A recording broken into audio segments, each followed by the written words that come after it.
Welcome to Rick and Bubba University, the podcast. Bubba, we continue in the pandemic edition, which means I'm at one studio, you're at your home studio, but welcome back to Rick and Bubba University, Professor Bussey. You know, Rick, glad to be here and glad the technology exists that we can do this and we can still take the podcast and delve into the issues that we're facing today with folks and do it in this great format of a podcast. Well, today we're going to go to one of the places where some very difficult decisions have already had to be made, and there's more difficult decisions ahead for our country. Congressman Gary Palmer, from Alabama's 6th District. Of course, that Gary has been a friend of the show for a very long time, joined the 114th Congress back in 2014, and has been reelected and is continuing to serve the state of Alabama. So, Congressman Gary Palmer, welcome to Rick and Bubba University. Well, thanks for having me on. I believe this is the first time I've been on the university with the faculty. Yep, first time, Professor Palmer. We try to hand out degrees in common sense, but boy, when you're sitting here in 2020, who would have ever thought that 2020 would be a historic year? We thought it was just about the presidential election that is coming up, and of course the elections this year, but we ran into something that is a little bigger even than that, and that is the pandemic of 2020 that is historical. You guys have had to make some difficult decisions. You know, it was interesting, Gary, because I remember when you, who had never, been a politician before, you had worked a lot with, doing policy in our state of Alabama, being a think tank with the Alabama Policy Institute. But, you've been working in the private sector, and we know the story about how you became a congressman. And it's interesting to remember one of the things that you wanted to get done and you were trying to educate people on is we got to pay down the national debt and we got to cut spending. And now here we are in a pandemic that has demanded incredible spending. Yeah, it's the long-term harm, I think, could be very severe. One of the things that I've tried to talk to people about is that we're always going to have debt as a nation. We're not going to be a zero debt nation, but that debt needs to be somewhere in the range of 50% of our debt to GDP. I think by the end of the year, we could very well be at 125% debt to GDP.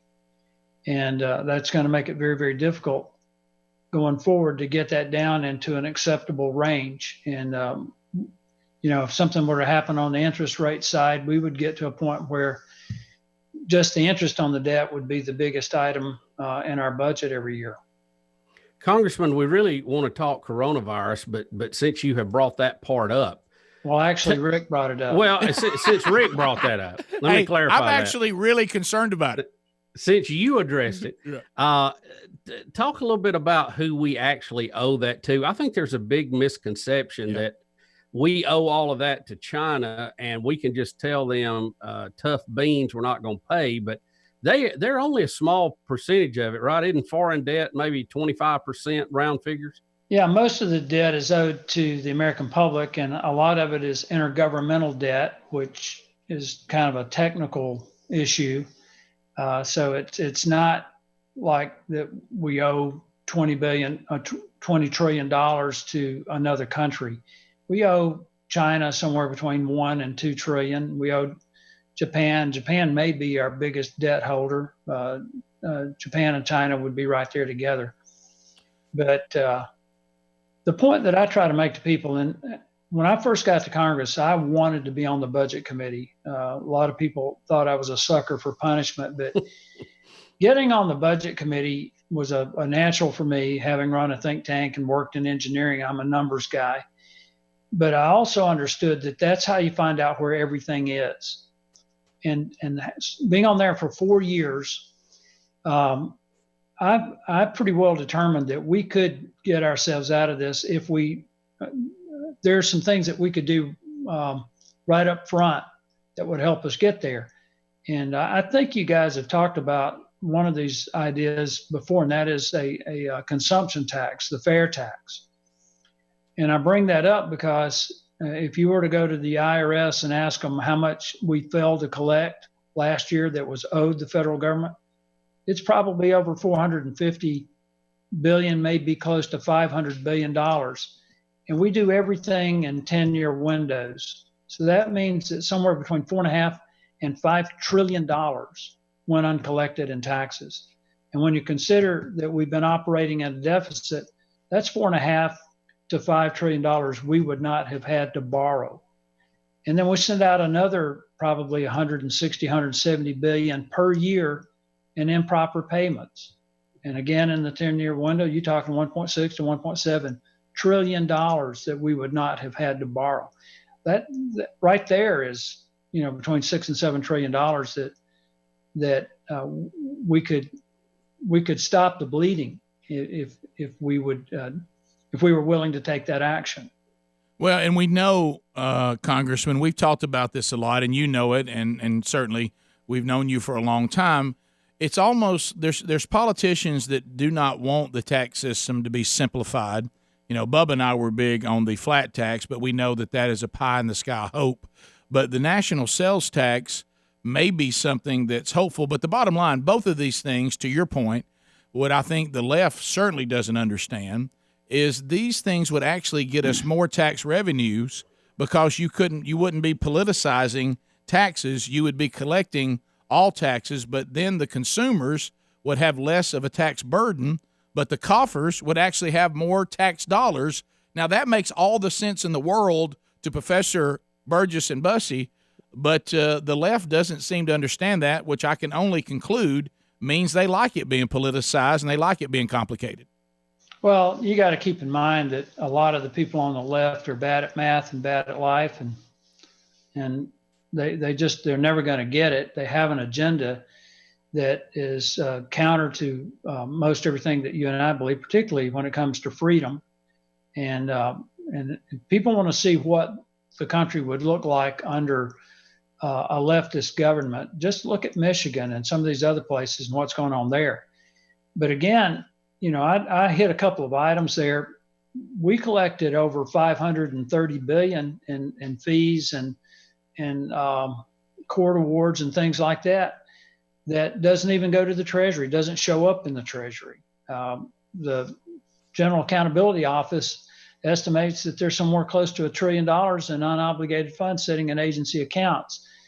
Not all of that money is truly unobligated, but my point is that we could put ourselves in a position where we could get our debt to a manageable amount.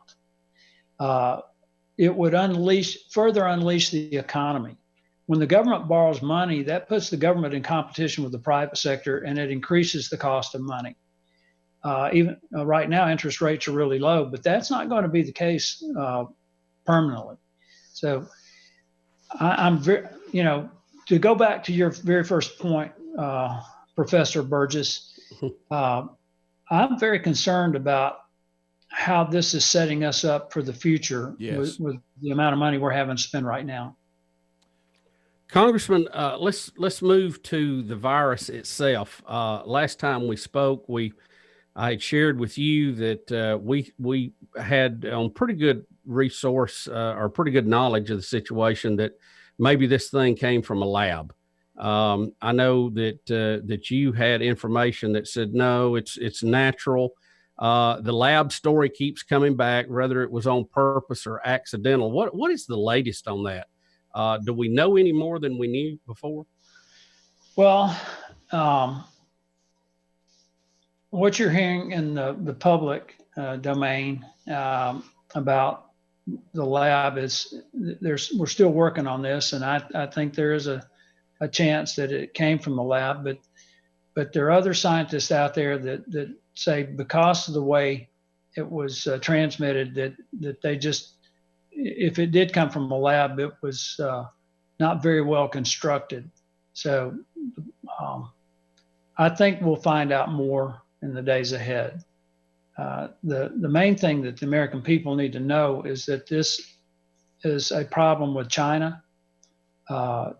China knew about this much, much earlier than has been reported. We think that the first individual with this disease may have been a 55-year-old male and showed up in the middle of November.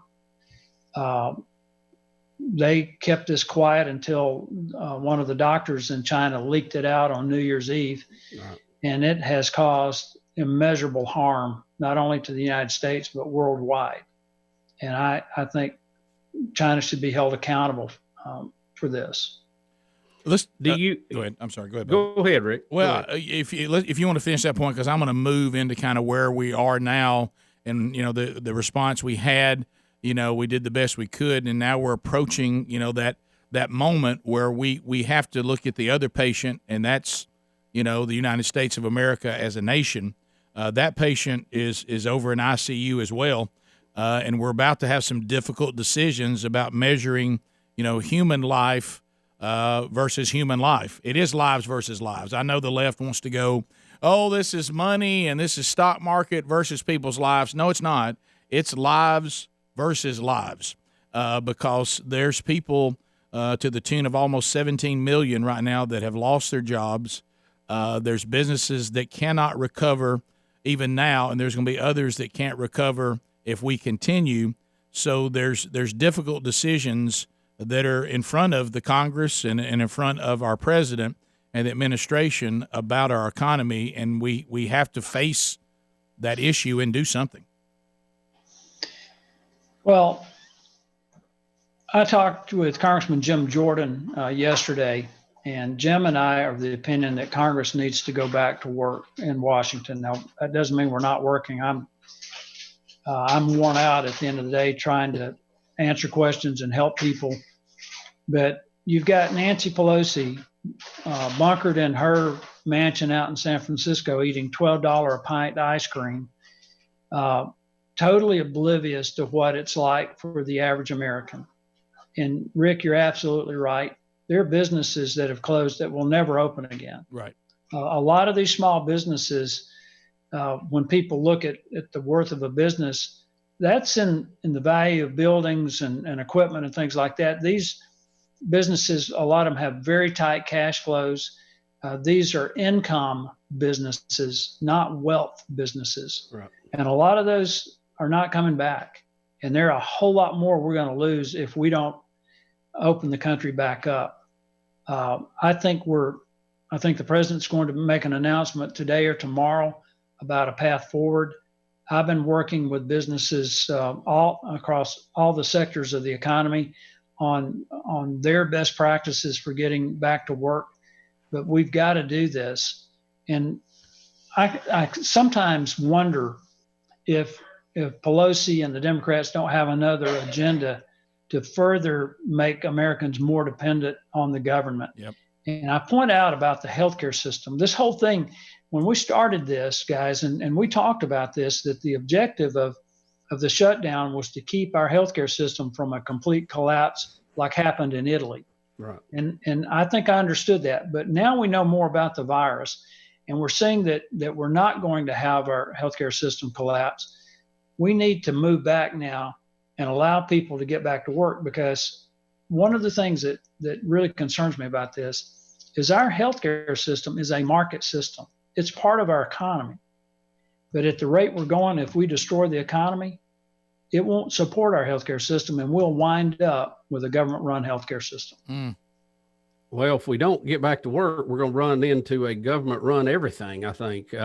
Congressman, down that line, and maybe this is an unfair question because we don't have enough facts yet on it, the total shutdown, we had models that looked like it was going to be 2 million people die, our social distancing and all of that. The cost of that is yet to be determined when all said and done, but it's made a difference. It looks like on paper that we've brought the number of deaths down. I think we're, right at about 30,000 now.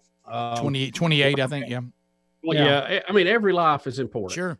But was a total shutdown the right thing? Will we do this again in the future if this happens, or generations from now, will they look at what we did and go, that was the right response, or there was a better one? What do you think? I mean, do you have a feel for that? Well, I'm beginning to think that we've gone far enough. I think the shutdown on the front end was justified, again, because we saw what was happening in Italy. And I think it would have been irresponsible on the part of the government not to take some very aggressive action to prevent that. But going forward, I think every day you've got to evaluate the data. And one of the interesting things earlier in this discussion, I talked about the fact that we think that first infected patient showed up in China in the middle of November. So if you consider that there were tens of thousands of Chinese that visited the United States from November, December, January, until the president ended all of the travel between China and the U.S., the infection rates and the hospitalization rates should be much, much higher based on what the models projected, but they're not. And I think we've also, I was listening to Dr. Oz this morning, the fact that we've only tested about 2 million people. We've got somewhere close to over 500,000 that have tested positive, 28,000 deaths. If this thing had been as bad as everybody thought it was on the front end, those numbers should be much, much higher. They should be more in tune with what the models projected, but they're not. So it's becoming more and more apparent that either this thing is not as contagious as we thought it was, or a lot of people got it, didn't even know they had it, and we've developed a certain amount of herd immunity that's come about. As we go along, I think that's what we're going to find because we're just not seeing the numbers that we thought we would see. And a lot of the medical professionals want to take full credit for the mitigation efforts, and maybe that's what it is. But I think what we're going to find out is that we will be able to go back to work. We're going to have some lifestyle changes. And the key, I think, for this is the availability of the test. And there's different types of tests that they're coming up with, it seems almost daily now, that you could test your stuff at home. That's going to be the key for us getting back to normal. Yeah, well, and Bubba and I have talked about this on the show because I think what you just said is correct, because we certainly needed to shut everything down. The travel ban, I know the opponents will never, they were completely against our president on the travel ban. And now that the travel ban obviously has turned into a good move, they've acted like they never said that. But the politics of it, we almost have to. He had a little video to remind him, Rick. Yeah, he did. But the politics of all this, you almost have to ignore because you can't change it. And then you just have to go and do what you think is right anyway. Just like we know, Congressman, we know that when we go back to work, whatever day that is, or however we approach it, the first person that dies after we call it whatever we call it, and we crank the economy back up, that death and everyone after that will be laid at the president's feet, and it'll be laid at anybody who was for the start back. And I agree with you. We have to be able to withstand that. I think President Trump seems to be the kind of president that understands that and can live with it, because you also have to listen to the folks who support what we're doing, like some of the business people now that are getting ready to defy their state's what they think is an overreach by the government. And now that we are figuring out a lot about the virus, it's certainly very serious. We certainly understand that. But I think when you look at grocery stores and hardware stores, which we deemed essential, if the virus was as contagious as we were led to believe in the beginning, those places should be producing a lot of sick people, and they aren't.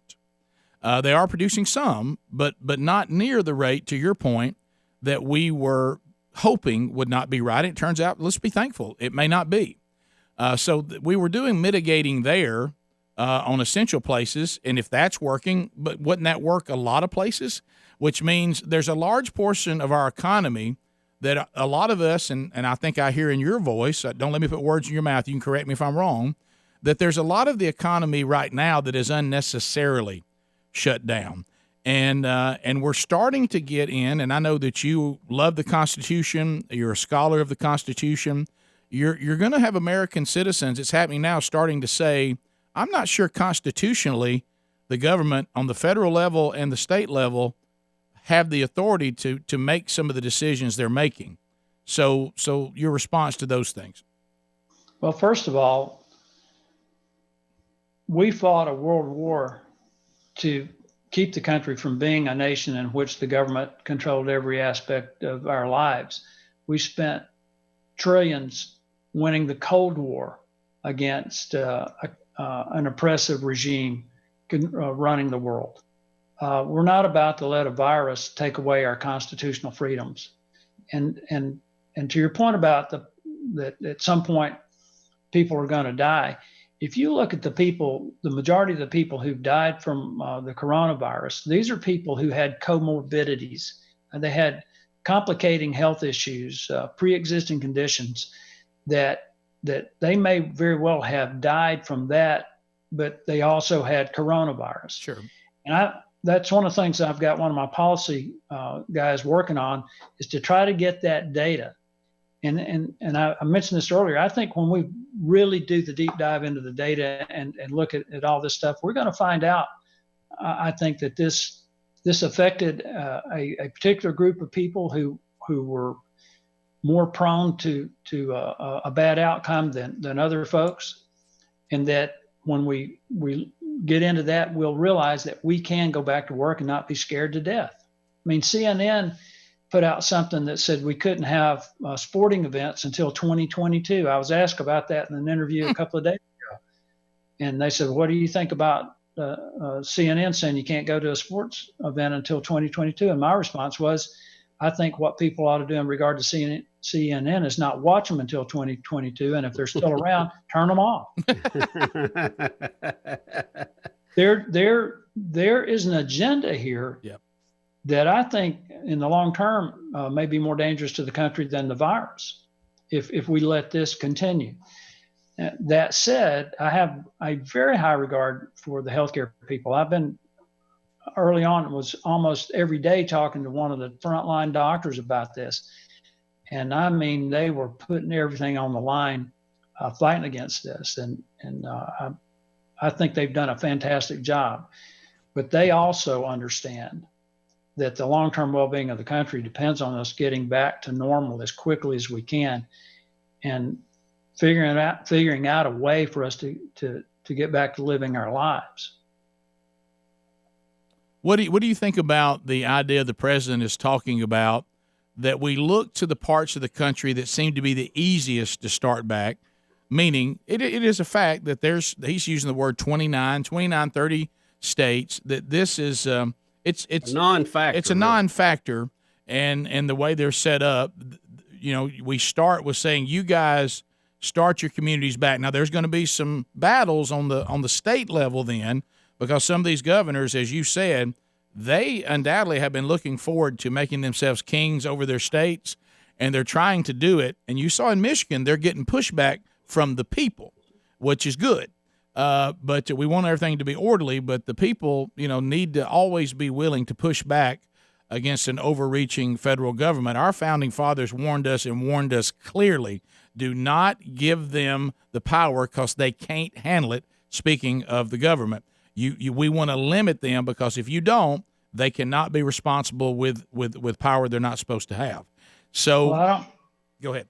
I don't think any of us ever thought we'd see the day when cars were being stopped at the state line and basically, for lack of a better way to express it, show me your papers. Yep. Are you really from this state, or we're not letting you in? And to regard to your question about the economy, I'm not crazy about the idea of saying certain states will be able to open and others won't, because our economy is so interrelated, so complex. Take the automotive industry, for instance. We're making Honda pilots and Ridgeline trucks. We're making the SUVs for Mercedes. We're making cars for Hyundai, Toyota, and Mazda have a facility up in North Alabama. They depend on a network of suppliers that are nationwide and international. And for instance, if that governor of Michigan decides not to open the state of Michigan, allow them to go back to work, there'll be parts that they need at some of these plants in Alabama that won't be available, so they can't make cars. They're not going to roll vehicles off the assembly line that are missing parts. So I think what we need to do, and I'm going to push this information up the line to the White House and to the leadership on our side, that we need to look at this by different segments of the economy, because certain industries, if you're going to open them up, have got to open up everywhere. And I think when you're talking about manufacturing and some of these things that are so interrelated and so interconnected, that you can do that regardless of what's going on in the rest of the state. They can have a safe and healthy workplace for their people to be able to come back to work. Congressman, but let me ask you, how do you do that, though, if Detroit is still considered a hot zone where they're still having a lot of infection there, but say in Alabama, you're having little to none? I mean, how do you differentiate that, even though they're in the same industry as opposed to geographical? And I understand the problem you're talking about too, but how do you do it the other way? Well, I think what you do is, again, I talked about this earlier about how testing is going to be the game changer. Abbott Labs has come out with a test that will give you a result in 15 minutes. Rutgers University has a saliva-based test that will give you a quick result. This antibody testing that they're doing, where you prick your finger and you can see if you have the antibodies, all of that's going to allow us to know whether or not somebody's able to go back to work. If you're symptomatic, obviously you don't go to work if you're running a fever.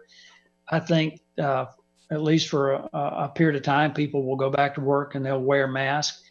But I think when you start looking at the people who are getting infected by the virus, there are people who are working in certain industries that I think will be able to go back to work. And if they are symptomatic, then they stay off until they get through it, and they don't have the symptoms, or the test shows that they don't have the virus. But Bubba, we won't be able to open this economy up the way we need to unless we open it up all over.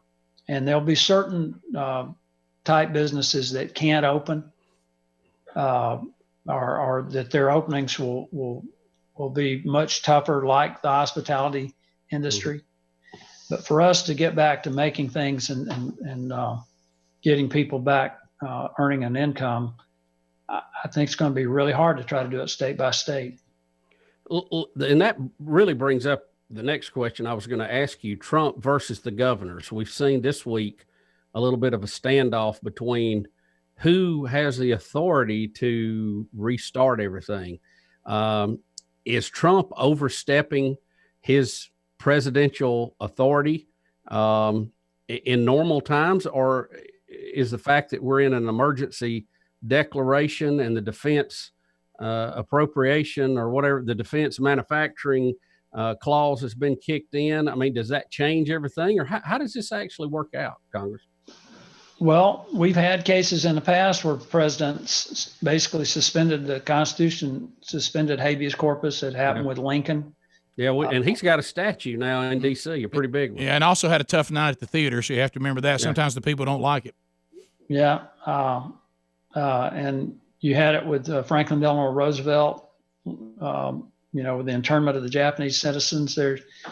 We've seen examples of this, and I'm not saying that any of that was right. I think the president misspoke. I really, having worked with him, I really don't think that it came out the way he meant for it to come out. But I do think there's some issues that we would have to address about what the federal role is in regard to the economy, because we do have authority over interstate commerce. And it goes back to what I was talking about, using the automobile industry as an example. That is an example of interstate commerce. Right. I do think the governors, though, have sovereign rights that they can exercise.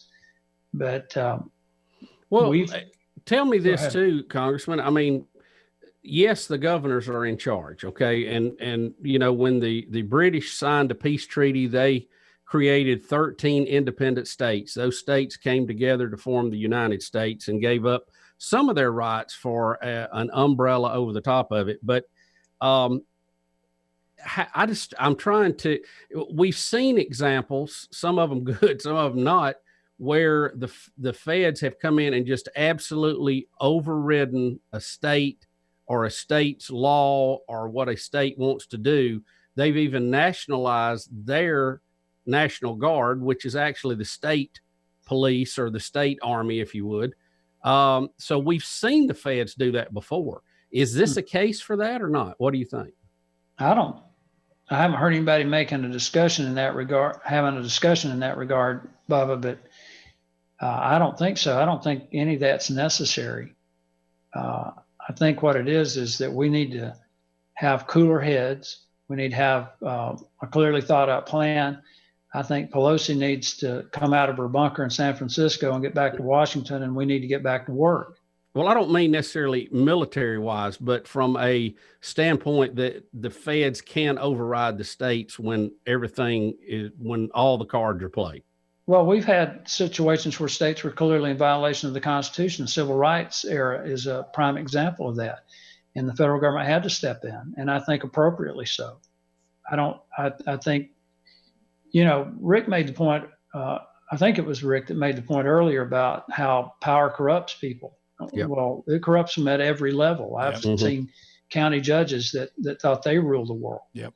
But that's something that we all have to protect against. I think what you're seeing in Michigan with the protest yesterday, with the honking of horns, I told a friend of mine after seeing that, tonight it might be pitchforks and torches. I don't know. Yeah. But we're still a government of the people, by the people, for the people, and I'm hoping that the majority of Americans won't lose sight of that, and even more importantly, the people they elected to represent them will not lose sight of that. Do you think the Michigan governor overstepped her bounds? Absolutely. I mean, the mayor in Mississippi that shut down the church services on Easter overstepped his bounds. The Virginia governor, he's turned into a dictator and said he's going to sign 1,200 different things during this. Yeah, there are a lot of people that are trying to take advantage of this. They see us at a vulnerable place right now. And instead of coming together like we should as Americans to fight this as a common enemy, they're trying to take advantage of it to advance their agenda.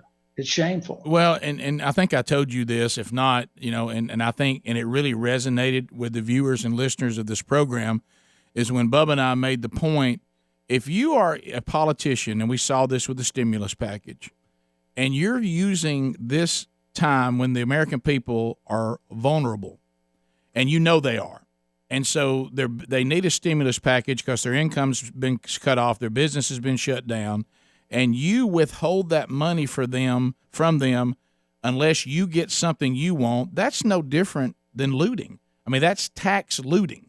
You know how looters come in after a hurricane, after a storm, after some natural disaster, and they start stealing out of stores because the windows are broken. And the store owners now said, well, I wouldn't have been in this case if it hadn't been for the disaster. These politicians that are putting their pet projects in this, like the guys doing in Virginia on the state level, like the Democrats were doing to you guys on the federal level, it's tax looting is what it is. I called it socialism by crisis. Yeah.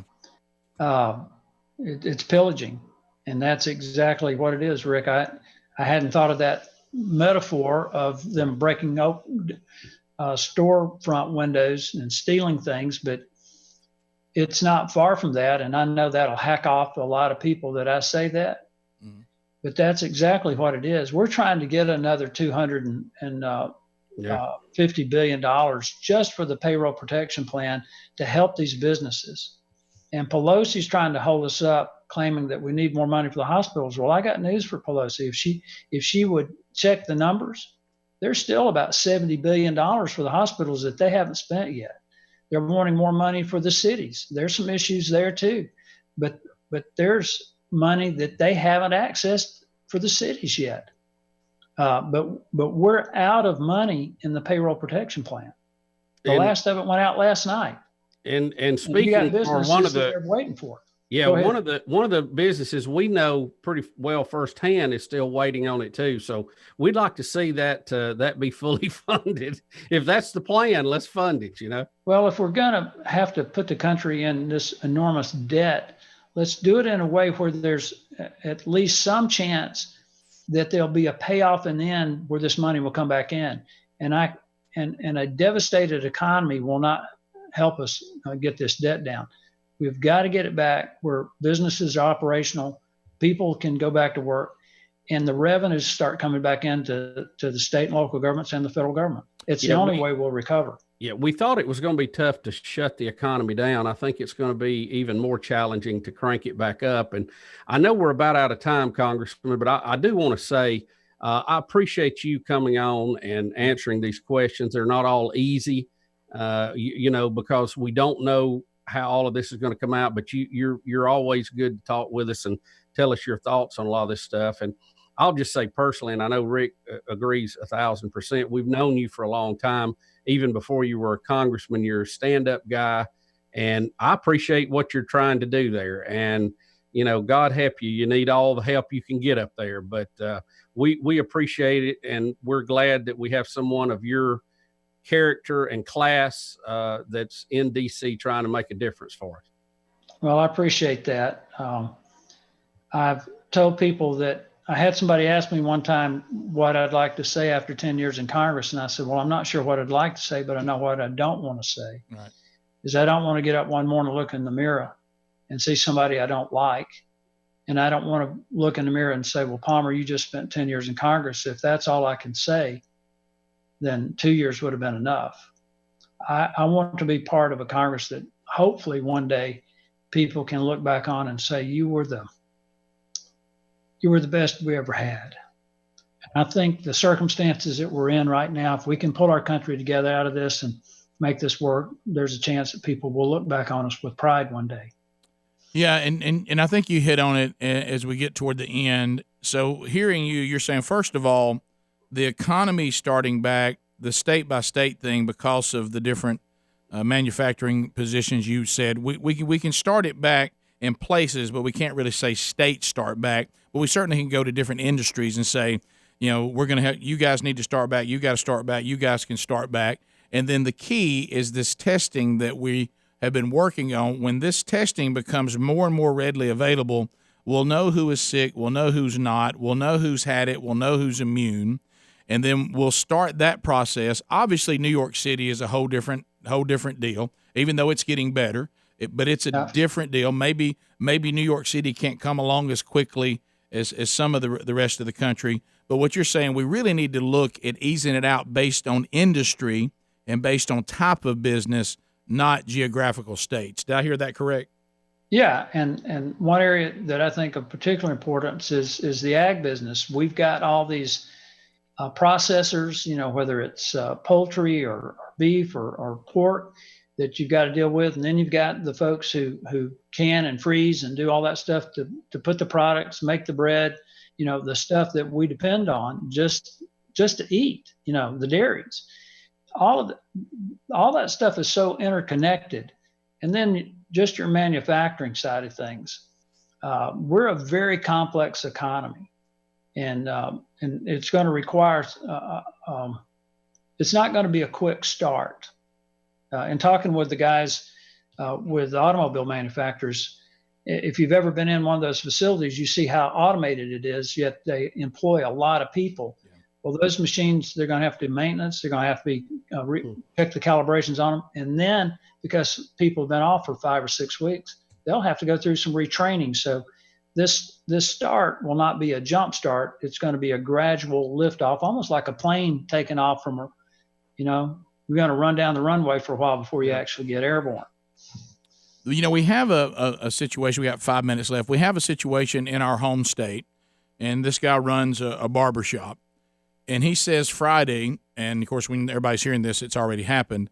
He's going to open his barber shop and defy the governor's order because he said the orders have been arbitrary.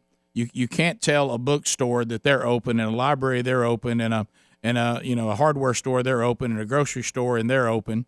and then tell me that I've got to sit here and go under completely. I will not survive this. I've looked at the numbers. I don't have the loans haven't gotten to me. They may not ever get to me. And I'm doing this because what is essential is the income that my family needs, that my employees need. And I would rather pay the $500 fine and stay in business and let people make their own choices. Now he's going to move his chairs around, do the social distancing and all that. He says, I believe people have got to not only practice their civil liberties, but they've also got to take personal responsibility to protect those that are vulnerable. It's not the government's job to do that. Well, the worst place you can put an individual is to a point of desperation. Yeah. You don't want to get people to that point. And I think that all of us, state and local government and federal government, need to understand that there's just so much that the American people will tolerate. And I think what this guy's doing is an example of someone who is desperate to save his business and really save his family. Yep. And I think the folks in Montgomery need to take note of that. I hope this does not end badly for him or our state, but I think we need to be listening to guys like him. Yeah, well said. And because there's people, and when we had him, when he talked, you almost thought, Bub, you know what I'm saying. I was like, did he really think this through? But by the time he was finished, he sounded like our founding fathers, frankly. I mean, he had thought the whole thing out from a right standpoint, from a responsibility standpoint, and I think the point he's making is going to be resonating. As you said, we see it in Michigan. You're going to see it in Illinois. I hope you'll see it in Virginia. I haven't seen it yet. Where the people, as you said, this is a government for the people and by the people, and the people are going to start saying, we're going to, like this guy, he's showing you what we said to start this podcast. You guys are making decisions, and we as a country are making decisions that are lives versus lives, and don't let anybody paint it any other way. This guy's in as desperate a situation as anybody who's in ICU right now.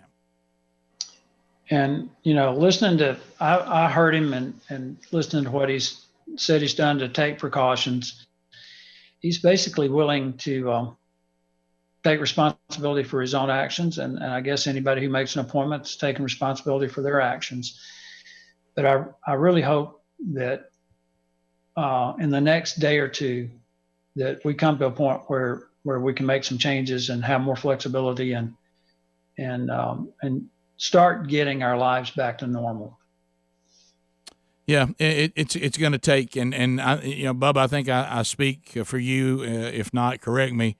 We certainly are not envious of the situation that the president's in, that all of you in Congress are in, but it is the job that you guys have taken on, and you certainly aren't surprised by the responsibility. But I echo what you said earlier. I hope when we get to the other side of this, and when my grandkids, God willing, are sitting on my knee, I can talk about how well our country responded from a government standpoint and from a citizen standpoint when we faced down pandemic 2020. Yeah. And like I said early on, we should be back in Washington. We should be doing our job. And, if there are members of Congress who have pre-existing conditions that really shouldn't be there, they don't have to be there. But the rest of us need to do what the rest of the country's trying to do, and that's do what's best for the whole country, get back to work, and get us back functioning the way we should. Congressman Gary Palmer, Alabama's 6th District, thank you for being with us, and thanks for the things that you said, and we're all praying with you and praying for you, and thanks to all of you who enjoyed today's edition of Rick and Bubba University.